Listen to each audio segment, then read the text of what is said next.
بسم اللہ الرحمن الرحیم الحمدللہ رب العالمین والعاقبۃ للمتقین الصلاۃ والسلام علی سید الانبیاء والمرسلین اما بعد فاعوذ باللہ من الشیطان الرجیم بسم اللہ الرحمن الرحیم رب اشرح لی صدری ویسر لی امری واحلل عقدۃ من لسانی یفقہوا قولی ربی یسر ولا تعسر وتمم بالخیر وبک نستعین الصلاۃ والسلام علیک یا سیدی یا رسول اللہ، الصلاۃ والسلام علیک یا سیدی یا حبیب اللہ۔ تو کل ہم نے 15ویں پارے کی تفسیر کا خلاصہ پڑھا تھا، جس میں سورۃ بنی اسرائیل، سورۃ الکہف دونوں موجود تھی، جن کا ذکر کرتے ہوئے ہم اپنے آج کے پارے کی طرف چلتے ہیں۔ کل کے پارے میں ہم نے پڑھا تھا معراج النبی صلی اللہ علیہ وآلہ وسلم، توحید، قیامت، صبر، آزمائش اور ایمان والوں کے لیے نصیحت کا ذکر۔ پوائنٹ نمبر 1، بنی اسرائیل میں ہم نے واقعہ معراج کے حوالے سے پڑھا تھا کہ اللہ تعالیٰ نے نبی کریم صلی اللہ علیہ وآلہ وسلم کے سفر معراج کا ذکر فرمایا، جس میں اللہ تعالیٰ نے آپ کو مسجد الحرام سے مسجد اقصیٰ تک لے جا کر اپنی نشانیاں دکھائیں۔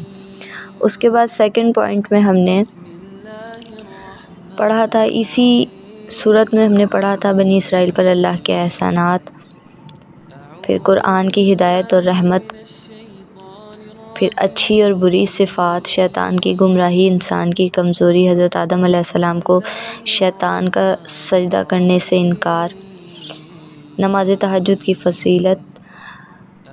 پھر سورۃ الکہف میں ہم نے اصحاب کہف کے بارے میں پڑھا تھا کہ چند نوجوان توحید پر ثابت قدمی کے لیے غار میں انہوں نے پناہ لی، ان کے صبر اور ایمان کی علامت پڑی تھی، دنیا کی حقیقت اور آزمائش پڑی تھی، شیطان کے حضرت آدم علیہ السلام سے حسد اور انسانوں کو بہکانے کا ذکر ہم نے پڑھا تھا۔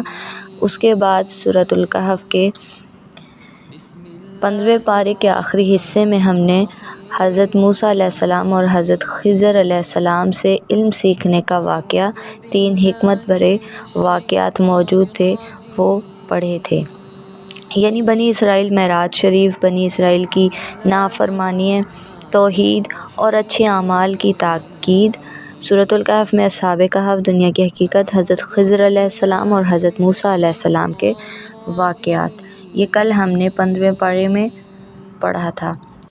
آج ہم 16ویں پارے کی تفسیر کا خلاصہ پڑھیں گے کہ 16ویں پارے میں کیا کیا موجود ہے، اللہ تعالیٰ نے کس کس حوالے سے ذکر فرمایا اور اللہ تعالیٰ نے کس حوالے سے کیا احکامات فرمائے۔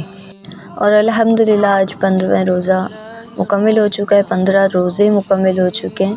اللہ تعالیٰ ہمیں آگے بھی روزے رکھنے کی ہمت، طاقت، قوت عطا فرمائے، جو ہم نے پہلے رکھ لیے ہیں ان کو اپنی پاک بارگاہ میں قبول فرمائے۔ آج آخر میں نے بتانا ہے، رمضان المبارک میں چاہے وہ لڑکا ہو یا چاہے وہ لڑکی ہو، دونوں کے نیک نصیب کے لیے مسنون دعائیں، مسنون اعمال جو وہ کر سکتے ہیں، دعائیں جو وہ کر سکتے ہیں، اللہ تعالیٰ ہر لڑکے کے، اللہ تعالیٰ ہر لڑکی کے، ہر بہن کے، ہر بھائی کے نصیب اچھے کرے۔ 16ویں پارے کا نام قال علم ہے۔ اس پارے میں سورۃ الکہف کا بقیہ حصہ، سورۃ المریم اور سورۃ طٰہٰ موجود ہے۔ سورۃ الکہف کی جیسے کہ کل بتایا تھا میں نے 110 آیات ہیں، سورۃ المریم کی ٹوٹل آیات 98 ہیں، سورۃ طٰہٰ کی 135 ہیں۔ اس بارے میں اللہ تعالیٰ نے توحید، قیامت، نبیوں کے واقعات، صبر، آزمائش اور اللہ کی رحمت کا ذکر کیا۔ پوائنٹ نمبر 1، سورۃ الکہف آیت نمبر 75 to 110۔ حضرت موسیٰ علیہ السلام اور حضرت خضر علیہ السلام، آیت نمبر 75 to 82 میں اللہ تعالیٰ نے حضرت خضر علیہ السلام کے واقعات بیان فرمائے، ان کے 3 واقعات کی وضاحت دی۔ فرماتے ہیں کشتی میں سوراخ تاکہ ظالم بادشاہ سے محفوظ رہے، یعنی حضرت خضر علیہ السلام نے جو کشتی میں سوراخ کیا تھا وہ اس بنا پر، اس وجہ سے کیا تھا اللہ کے حکم سے، کہ کشتی میں سوراخ کیا تاکہ وہ ظالم بادشاہ سے محفوظ رہے۔ پھر حضرت خضر علیہ السلام نے اللہ کے حکم سے لڑکے کا قتل کیا تاکہ اس کے والدین ایمان پر قائم رہیں، اللہ کے حکم سے کیا اور اس کی وجہ یہ تھی تاکہ اس کے والدین ایمان پر قائم رہیں۔ پھر حضرت خضر علیہ السلام نے دیوار کی تعمیر فرمائی، وہ بھی اللہ کے حکم سے کیا تاکہ یتیم بچوں کا خزانہ محفوظ رہے۔ اس دیوار کے نیچے خزانہ موجود تھا جو کہ یتیم بچوں کا تھا، تو اسی وجہ سے دیوار کو تعمیر کیا تاکہ یتیم بچوں کا خزانہ اس میں محفوظ رہے۔ پھر سورۃ الکہف کی آیت نمبر 83 to 98 میں ذوالقرنین کا واقعہ بیان کیا گیا۔ ذوالقرنین کون تھا؟ ذوالقرنین ایک نیک اور طاقتور بادشاہ تھا جنہیں اللہ نے زمین میں حکمرانی اور فتوحات عطا کی۔ وہ 3 بڑی مہمات پر نکلے۔ نمبر 1، مغرب کی جانب سفر۔ وہ زمین کے ایک کنارے پہنچے جہاں سورج ایک کالی کیچڑ جیسے پانی میں غروب ہوتا دکھائی دیا۔ وہاں انہوں نے ایک ظالم قوم دیکھی اور اللہ کے حکم سے عدل کے مطابق فیصلہ کیا۔ نمبر 2، مشرق کی جانب سفر کیا۔ وہ مشرق میں ایسی قوم کے پاس پہنچے جن کے لیے سورج کی تپش سے بچاؤ کا کوئی ذریعہ نہ تھا۔ انہوں نے ان کے حالات دیکھے اور آگے بڑھ گئے۔ نمبر 3، یاجوج ماجوج کی دیوار۔ تیسری مہم میں وہ ایک ایسی قوم کے پاس پہنچے جو یاجوج ماجوج کے فتنے سے تنگ تھی۔ ان لوگوں نے ذوالقرنین سے درخواست کی کہ وہ انہیں ان وحشی قوموں سے بچائیں۔ ذوالقرنین نے لوہے اور تانبے کی ایک مضبوط دیوار بنا دی تاکہ یاجوج ماجوج باہر نہ آ سکیں۔ ذوالقرنین اللہ کے ایک نیک بندے تھے جو عدل و انصاف کی حکمرانی کرتے تھے۔ انہوں نے یاجوج ماجوج کے خلاف ایک بڑی دیوار بنائی جو قیامت کے قریب ٹوٹ جائے گی۔ پھر اسی سورت کی آیت نمبر 99 to 110 میں قیامت کے دن کا اور اعمال کا حساب کے بارے میں ذکر کیا گیا۔ قیامت کے دن یاجوج ماجوج کا نکلنا۔ پوائنٹ نمبر 2، سورۃ المریم۔ سورۃ المریم کی آیت نمبر 1 to 98 تک میں اللہ تعالیٰ نے انبیاء کرام کے بارے میں ذکر فرمایا۔ حضرت زکریا علیہ السلام، حضرت یحییٰ علیہ السلام کا ذکر آیت نمبر 1 to 15 تک میں موجود ہے۔ حضرت زکریا علیہ السلام کی دعا پر بڑھاپے میں حضرت یحییٰ علیہ السلام کی ولادت ہوئی۔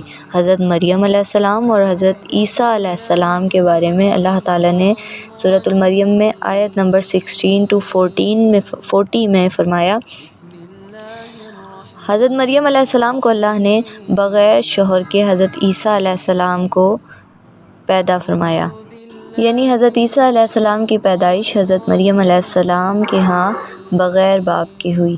حضرت عیسیٰ علیہ السلام نے بچپن میں ہی کلام کیا اور اپنی نبوت کی گواہی دی۔ اللہ تعالیٰ نے سورۃ المریم کی آیت نمبر 41 to 50 میں حضرت ابراہیم علیہ السلام اور ان کے والد کا ذکر کیا۔ حضرت ابراہیم علیہ السلام نے اپنے مشرک والد کو توحید کی دعوت دی مگر وہ نہ مانے۔ اللہ تعالیٰ نے اسی سورت کی آیت نمبر 51 to 98 تک میں دیگر انبیاء کرام اور اللہ کی رحمت کا ذکر فرمایا۔ اللہ تعالیٰ نے حضرت موسیٰ علیہ السلام، حضرت اسماعیل علیہ السلام، حضرت ادریس علیہ السلام کا ذکر فرمایا اور قیامت کا بیان، جنت و جہنم کی وضاحت فرمائی۔ پوائنٹ نمبر 3، سورۃ طٰہٰ، آیت نمبر 1 to 135۔ قرآن اور حضرت موسیٰ علیہ السلام کا واقعہ۔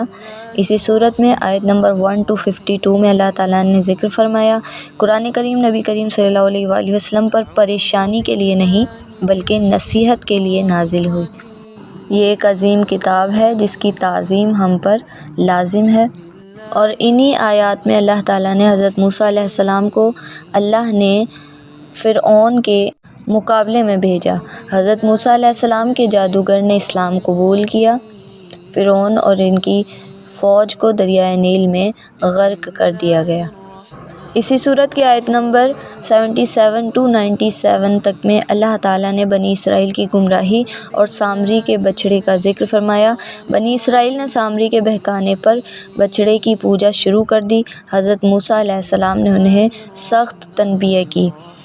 اسی صورت کی آیت نمبر 98 to 135 تک میں اللہ تعالیٰ نے قیامت اور ہدایت کا ذکر فرمایا، یعنی قیامت کے دن سب کو اللہ کے حضور پیش ہونا ہوگا اور دنیا کی زندگی عارضی ہے اور اصل کامیابی آخرت میں ہے۔ تو آج 16ویں پارے میں سورۃ الکہف حضرت موسیٰ علیہ السلام، حضرت خضر علیہ السلام، ذوالقرنین، یاجوج ماجوج اور قیامت کے بارے میں پڑھا۔ سورۃ المریم میں حضرت زکریا علیہ السلام، حضرت مریم علیہ السلام، حضرت عیسیٰ علیہ السلام اور دیگر انبیاء کے بارے میں پڑھا۔ سورۃ طٰہٰ میں حضرت موسیٰ علیہ السلام اور فرعون بنی اسرائیل کی گمراہی اور قیامت کے بارے میں ہم نے پڑھا۔